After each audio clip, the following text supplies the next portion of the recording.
رسالة الأمير عبد الله بن مساعد على رأس الهرم الرياضي، وبقول له: كل يغني على ليلاه ودور الزمن يسمع وينسى، ما بين فاسد بخبثه تاه وما بين لجنة بله خرسة، ناد يلهي الوجع بغناه ونادم مثل بندقه وكسه. صح لسانك. واترك المجال. انت خلصت؟ ابو فيصل وش ذي الابيات تقصد فيها احد انت؟ لانك انت كنت تبغى اتكلم وابيات الامير عبد الله مساعد واحس انها كلمات يعني والله شوف، معنى الكلمات ترى ثقيل جدا يعني. والله شوف، يعني وش الفساد اللي في الموضوع؟ والله شوف. طيب خليني ايوه انا اسال. طيب انت لو عصبت اللجنة لجنة التوثيق او من اعتمد هذه اللجنة وهذا التوقيت وهذا البروباغندا اللي حصلت، الهدف منها مو توثيق البطولات، الهدف منها يعني زرع يعني عملية معتقد لدى الشارع الرياضي بأنه هذه البطولات اللي حققها نادي الهلال، وأنا ما أتكلم عن بالمناسبة لا الهلال ولا الأهلي ولا النصر ولا الاتحاد ولا أي نادي، هذا ما لهم علاقة في اللي قاعد يصير ولهم احترامهم وتقديرهم كله. ايش المعتقد؟ إدارة وجماهير، لكن يبغوا يفرضوا على الوسط الرياضي الاعتراف بالبطولات اللي حققها الهلال، وهذا غير صحيح. لن يعترفوا لسبب بسيط، لأنه أغلب البطولات أو ربما جزء منها غير شرعي. كيف؟ ايش علاقة؟ غير شرعي. اعترض لك 30 يوم. وش لا لحظة، وش علاقة الهلال؟ في بطولات حققها الهلال غير شرعية مثل معروف، مثل بطولة أبو زندة اللي أخذها بالاتحاد. خطأ تحكيمي ذا. خطأ تحكيمي غير شرعي. طيب ما في نادي ثاني ايش اللي حصل بعد البطولة وكاس المؤسس على مستوى سيادي؟ ايش اللي حصل؟ في اعتذارات على مستوى رسمي كبير فوق الهيئة الرياضية، فوق رعاية الشباب سابقا، وفي قبلها كاس المؤسس وفي قبلها. فالمجتمع الرياضي يعني كل هاللجنة والشغل وسنة وشهر علشان يقولون لك ان الهلال بطولاته شرعية بس ايش التفسير؟ ولا انا كمتابع رياضي انا ما عندي مشكلة. انا ما ابو فيصل انجاد ولا تنجح؟ ابو فيصل زعيم البطولات ابو فيصل لكن لا تشرعن ابو فيصل بطولات العالم كلها عارفة تفاصيلها. ابو فيصل تسمح لي؟ وكيف راحت وكيف جت وكيف. تسمح لي؟ تفضل حبيبي. تسمح لي؟ تفضل. انجاد في هذا الرأي ولا تمزح؟ انه فقط للهلال؟ والله ما جيت. لا جد اتكلم جاي من جدة عشان امزح هنا. يعني بس مسوين هذه اللجنة للهلال. هذه لجنة هلالية لتوثيق بطولات الهلال، ليس مو صحيح، فعلا مو صحيح. في سؤال ودي اساله. انا يعني اؤيد المؤرخين المحترمين الذين رفضوا التعاون مع هذه اللجنة من البداية، لأنهم عرفوا من البداية أن هذه اللجنة غير شرعية ولا يمكن التعاون معها نهائيا. طيب في سؤال الحين، أنت تقول عمر الاتحاد 90 وأكبر واحد عمره 35 وإلى آخره، من خلال الرقم اللي ظهر أمس كم بطولة يعني شطبت أو ألغيت أو أبعدت من تصنيف إلى الاتحاد؟ أنا ما أقدر يعني أحدد لك رقم معين، يعني ما أقدر أحدد لك رقم معين، لكن النصر تضرر، الشباب تضرر، أنا عارف أنهم تضرروا، الاتحاد تضرر كثيرا، الأهلي تضرر كثيرا. نقطة الخلاف في الانتقاص من كيانات كبيرة وعمل فارق كبير بين الهلال وبقية الأندية. وش الفارق؟ فارق البطولات؟ دون شاسع يا أخي. طيب احنا عارفين هذه بطولات الهلال. طيب دون شاسع، احنا رافضين، لكن ليش تهمش الأندية؟ ليش ما تعطي الأندية بطولاتها وتضعها في التصنيف المناسب؟ وللأسف أن الأخوان يعني تحدثوا عن بعضهم أو عن بعض الأسماء ونسوا رئيس الهيئة بصفته وشخصه، له تسجيل موثق يقول أنه بطولات سامي الجابر أكثر من بطولات الأهلي والنصر مجتمعة. هذا رئيس الهيئة بنفسه. فكل الناس عندها ميول، فإذا كان يعني ما تعترف فيها عند الناس وتحجبها عن آخرين، لا، الوسط الرياضي واضح للناس وكل العالم عارفه والوضع مكشوف. أما في مسألة المعايير وما المعايير، فقبل ما نتكلم عن معايير البطولات هذا نبغى نتكلم عن معايير اللجنة هذه، كيف تم تشكيلها ومن اللي شكلها؟ شكلتها الهيئة ما لها علاقة في اتحاد القدم. تجي بعدين للهيئة والحديث عن المعايير، ايش اسمه ذا اللجنة، وتتحدث عن المعايير، تجد أعضاء اللجنة أكبر واحد فيهم عمره 35 40 سنة، يوثقون لنادي الاتحاد اللي عمره 90 سنة. طيب ليش العمر؟ ولا نادي الوحدة ولا نادي الأهلي ولا هي صعبة. تحجبون سنوات طويلة، حجب كؤوس، حجب بطولات. أنت تعترف باللي تبغاه، تهمش اللي تبغاه، في سؤال ودي تضع أسألك. تصنيف معين لبطولات معينة والتصنيف الثاني تبع. عملية صارت مزاجية. ونفاجأ نفس الأشخاص، شوف نفس الأشخاص اللي حاربوا اتحاد القدم وحاربوا اتحاد عيد، يرون ملف الخصخصة متعطل، يرون ملف الاتحاد وديونه وديون الأندية وقروضها ما لها حلول، ديون الأندية ما لها حلول. يرون ملعب عبد الله الفيصل من سنتين ما له حل. يرون مدينة الملك فهد الساحلية ما لها حل. يرون كثير من الملفات معطلة.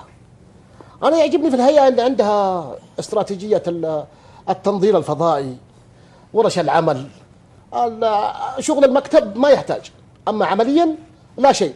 فأنا أعتقد أنه الفشل إذا كان فاشل اتحاد القدم، فأنا أعتقد أنه فشله مبرر. طيب كل اللي قلته هذا أنت الحين مبرر أنك تقول الأبيات هذه؟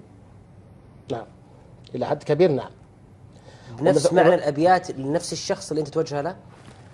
هي بشكل عام عليه أن يقيس المشهد الرياضي العام ويرى ما هي المحصلة النهائية لما عبد الله معلش. لا دقيقة بس، أنا بس مو معقول بعد تقول لي هو أبيات هو فيه هو فساد هو هو هو هو طبعا قال في البداية اعتبرها اهداء لي او العمل الشمراني كمتذوق. لا هو حطك مع احتياط كمتذوق. لكن انا بقول لك كلمة عبد الله، الشاعر في مفهوم الشعر عندما يقول الشاعر عيدها بالله عيدها بالله عيدها لا تعيدها. عندما يقول الشاعر قصيدته فانت يتركها لك فسرها، لكن يفسر قصيدته ويفسر ابيات الشعر واذا لا.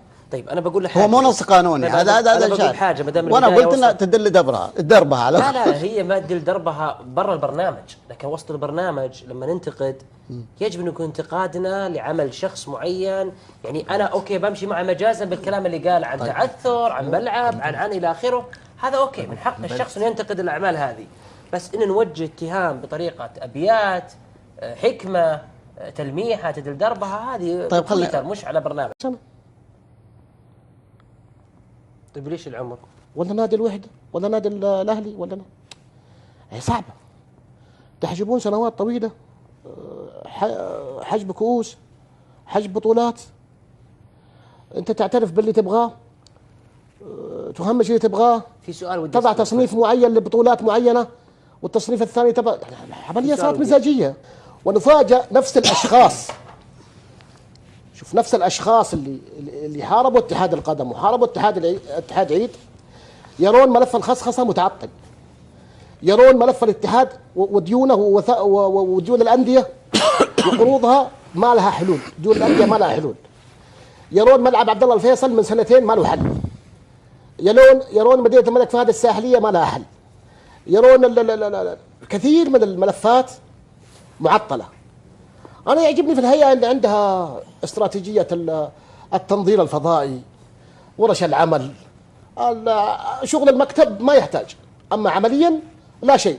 فأنا أعتقد أنه الفشل إذا كان فاشل اتحاد القدم، فأنا أعتقد أنه فشله مبرر.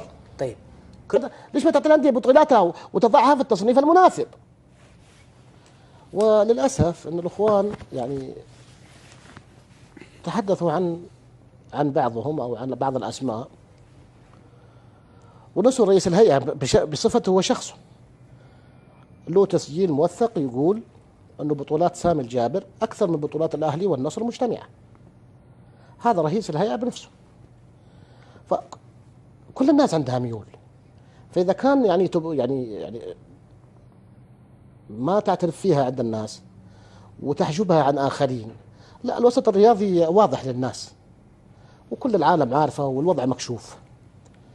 أما في مسألة المعايير وما المعايير، فقبل ما نتكلم عن معايير البطولات هذا نبغى نتكلم عن معايير اللجنة هذه، كيف تم تشكيلها ومن اللي شكلها.